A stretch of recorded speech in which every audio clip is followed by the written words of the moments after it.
Welcome back to my channel. Tonight was supposed to be live, but still learning. YouTube has to verify your account for 24 hours before you can do live streaming. So next week we'll be live, or the week after. However, it turns out that it works that way. But again, welcome back to my channel, New Normal for Grieving Parents, The Truth. As I said last week, this week we will be introducing you to Joey. Giving you a little background on Joey, letting you know what kind of a great kid he was, what kind of a gypsy soul he was, and talk to you a little bit about the night that we learned he was gone. Tonight is going to be real. I'm not going to hide anything. I'm not going to pause anything. So bear with me, and I appreciate you all for being here. Today is October 24th, 2018. Today is the 4th angelversary of losing Joseph A.J. Garcia. Joey was born November 15th, 1995. Joey was born hyper. Joey was kicked out of every daycare that he ever went to until we found Lisa. Lisa loved him like her own, and he loved Lisa. If you weren't Lisa, he was active. I often say that Joey was a turd, and I'm not gonna lie, I always called him a turd. That's what he was, because Joey had a mouth, and Joey was very, very hyperactive, and but he was a beautiful soul. That child was more full of love than anybody else I've ever met in my entire life. Joey grew up a little bit in Illinois, a little bit in Colorado, but mostly here in Tennessee. And Joey ended up going to the Nashville School of Arts because Joey was gifted musically. Joey went to the musical School of Arts, Nashville School of Arts, because he, at the time, was playing the trumpet, and he played it beautifully. Joey played a blue trumpet. He started with a brass trumpet like everybody else, but he ended up moving on to a blue one that he was very proud of himself for buying on his own. Joey did very well. He was very nervous because he had to audition to get into the Nashville School of Arts, and he had to go through an application process. Even though it's a magnet school, because it was revolving around talents like acting, singing, music, dancing, art, drawing, you name it, it was there. He still had to audition and get in, and he practiced so hard. And while we were there the night of his audition, he was so nervous because he could hear the other kids playing behind the door. And he could hear their mistakes, but he could hear how beautifully they played. And his thought of himself and his own talents kind of waned for a minute there.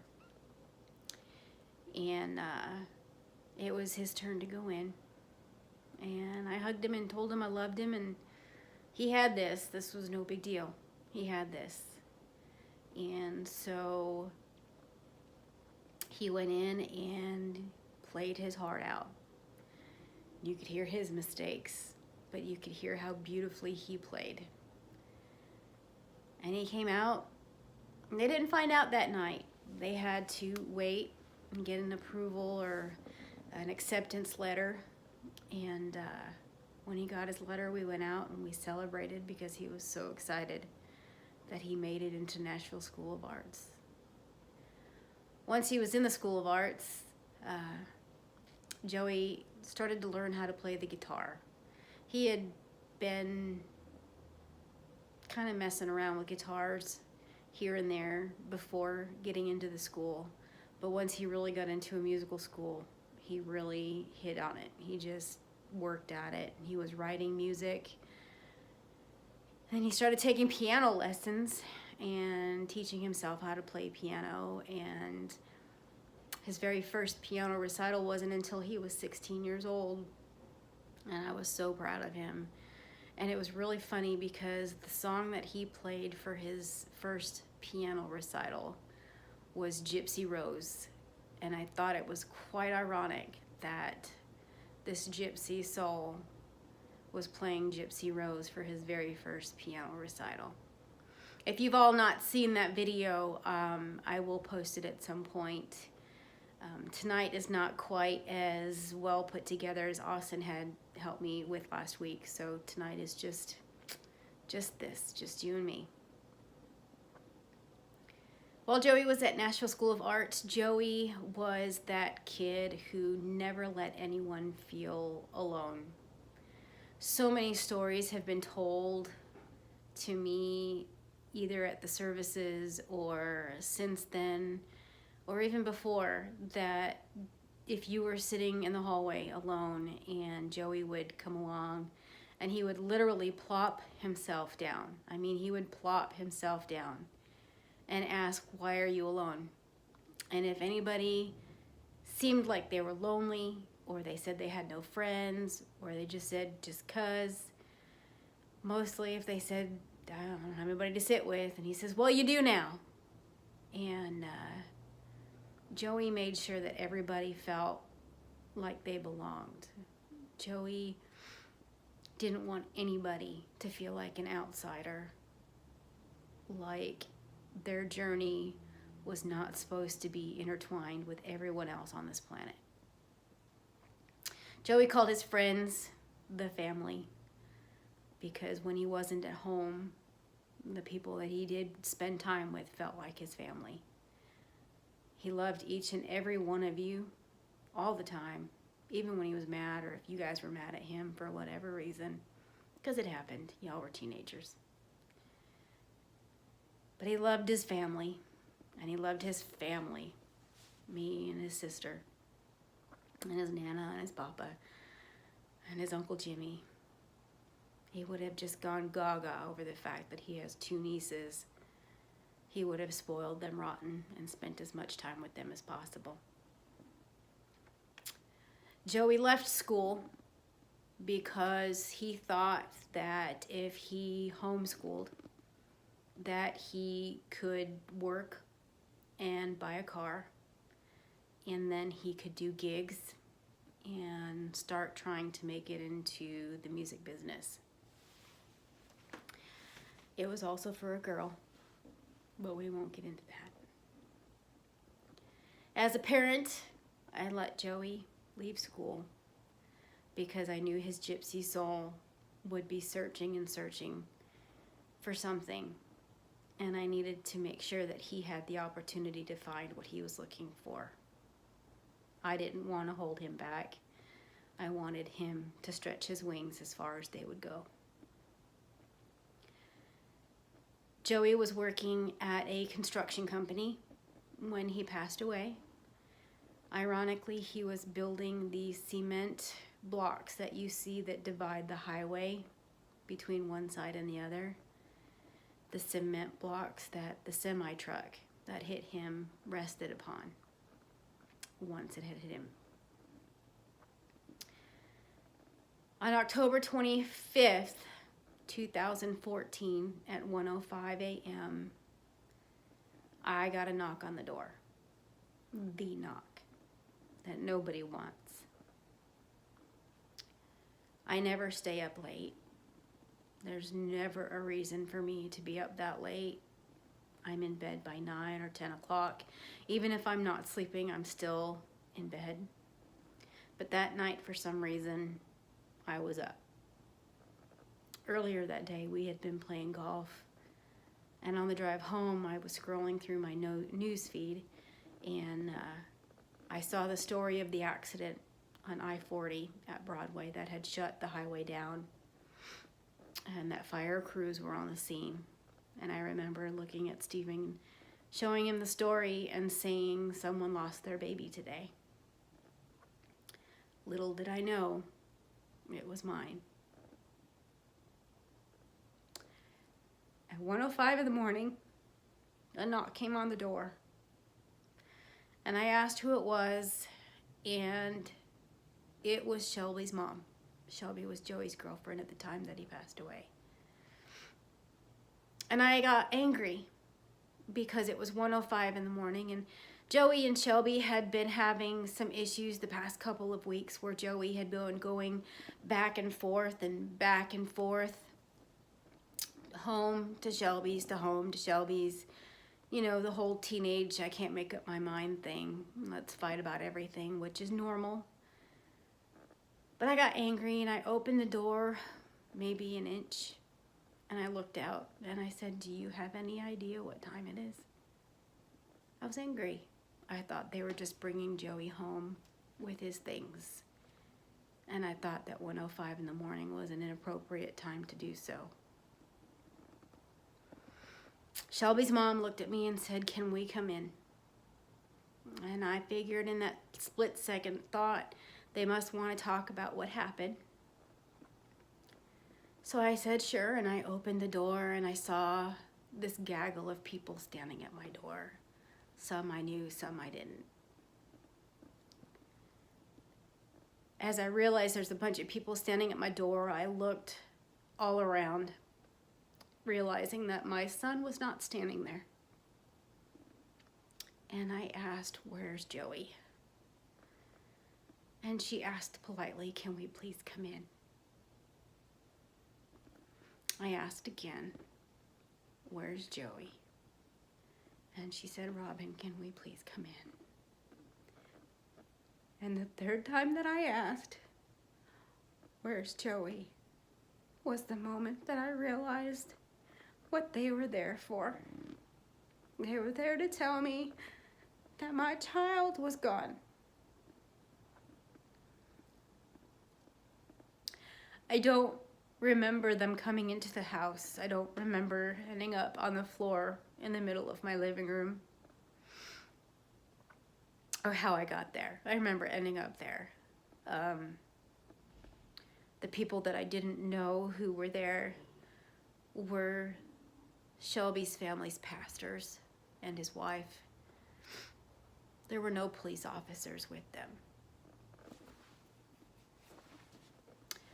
The reason I didn't get to find out until 1:05 was because a semi-truck had hit my child's car, who had broken down on the highway, and my son's car burst into flames. And they had to find the owner of the car by the VIN number. The owner of the car was Shelby's dad. Joey was buying the car from Shelby's dad. They had to hunt them down, and the police went to their house first to let them know that my child had passed away in their vehicle. And they had asked the police to let them come tell me. Joey's accident was at 5:45 in the evening. At 1:05 in the morning, I got the knock.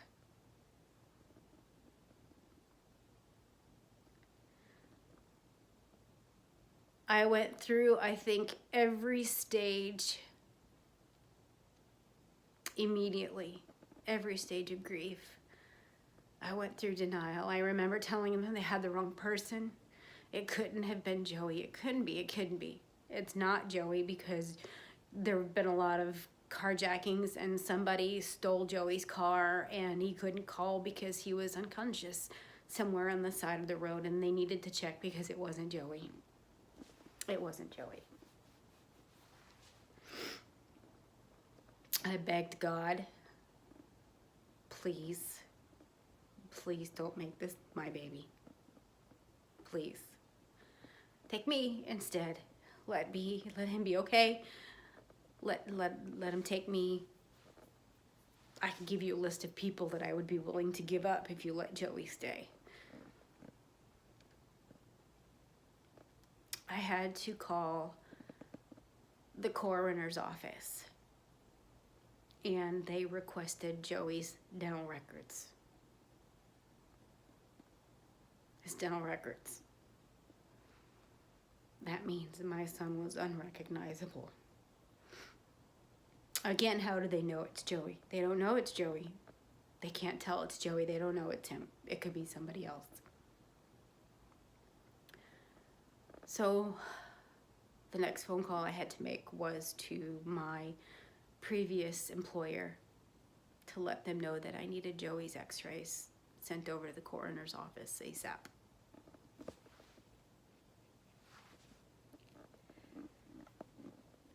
After those 2 calls were made, I had to make the most horrible call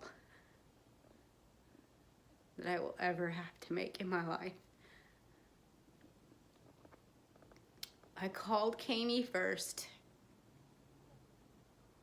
I don't really remember the phone calls. She sounded awake, that's what I remember. After that, I don't remember who I called next and in what order. At some point, I called Joey's dad. And all I could get out of my mouth was, "Our baby's gone. Our baby's gone." And he hung up on me. And I had to call him back. The next thing I remember is everybody arriving at my house.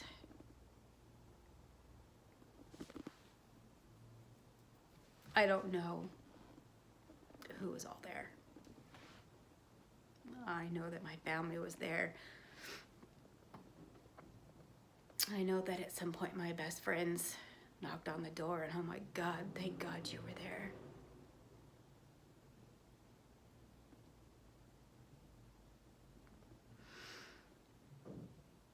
It seemed like years trying to get the coroner's office to give me a statement one way or the other if it was Joey. I swear I was waiting for them to say it wasn't Joey. I was begging for them to say that it wasn't Joey. Anybody but Joey. And they finally called and they said it was Joey.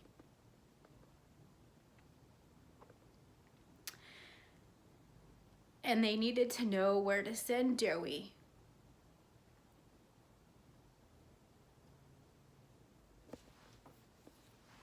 That Joey had been burnt.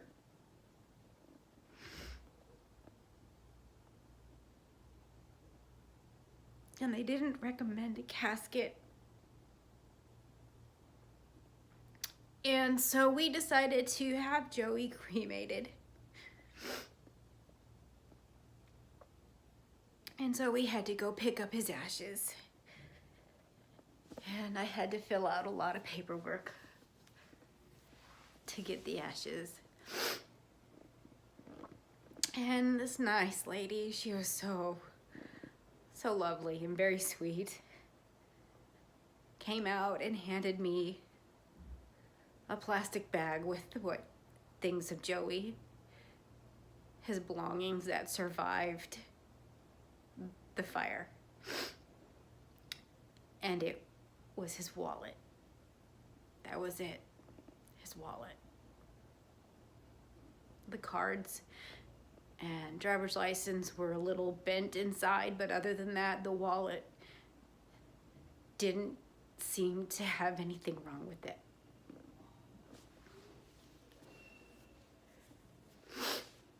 She then handed me a white box with Joey's name on the front and a number. And I remember thinking, wow, this is a lot heavier than I thought it would be. It's very heavy. I don't know if I was weak from everything that's going on or if it was actually truly that heavy. Looking back now, and I've held them since, it actually is that heavy. And I handed the ashes to Joey's dad. And I said, you carried him out of the hospital, you can carry him out of here. So he carried Joey to the car and handed him back to me. And I got in the car and I opened the white box. I don't know why I opened the white box. It was all I had left of Joey. And I opened the white box, and inside the white box was a black plastic box with Joey's name on it. And I opened the black plastic box, and inside the black plastic box was a plastic bag full of ashes with a twist tie around the end, holding a coin that you could tell was burnt. And it was the same number that was on the front of the box with Joey's name.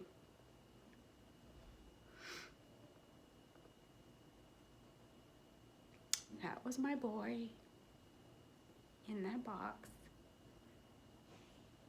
That was all that was left of a child that I had spent 18 years loving, arguing with, raising, feeding, bathing, taking care when he was sick.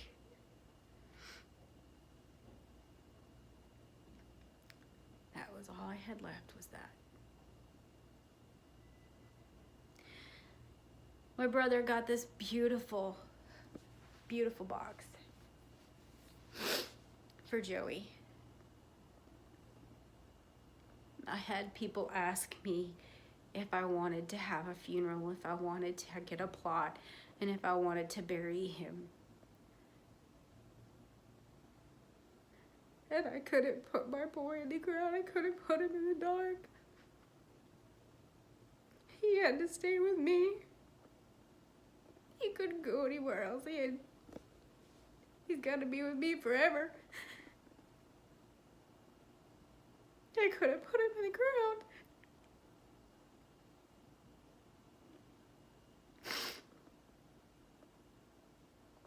So I have some wonderful people in my life who help me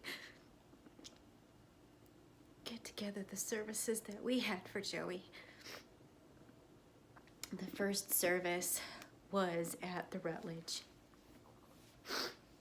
where Joey had practiced and other artists had gigs. And all of his friends from the Nashville School of Arts came and played their music and told stories of Joey. There were a lot of people there. I don't remember a whole lot. I remember all of his girlfriends getting on the stage at the same time, and I was thinking to myself, this is not going to be good. But it was good. And then there was a services that night at the church that Joey was going to with Shelby. Joey had been saved 3 weeks before he died at this church with this family. Joey'd been struggling with his faith for years, trying to figure out even if he believed in God, and if he did, what kind of God did he believe in, and what kind of God would allow his life to be what he wanted it to be.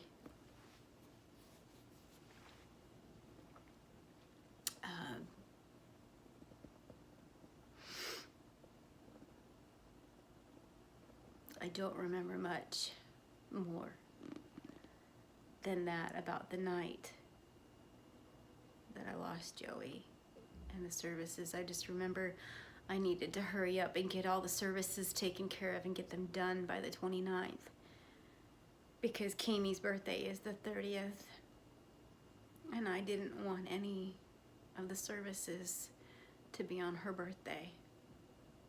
There was already going to be enough sadness around it. I didn't want them on her birthday.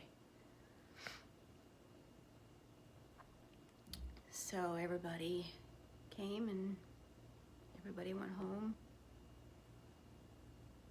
and the new normal began.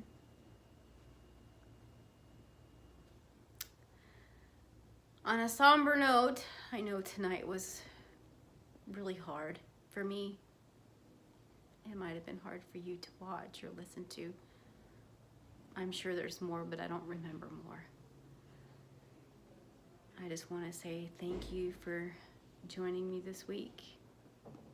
And in remembrance of my boyo, I love you, Joey, and I miss you with everything.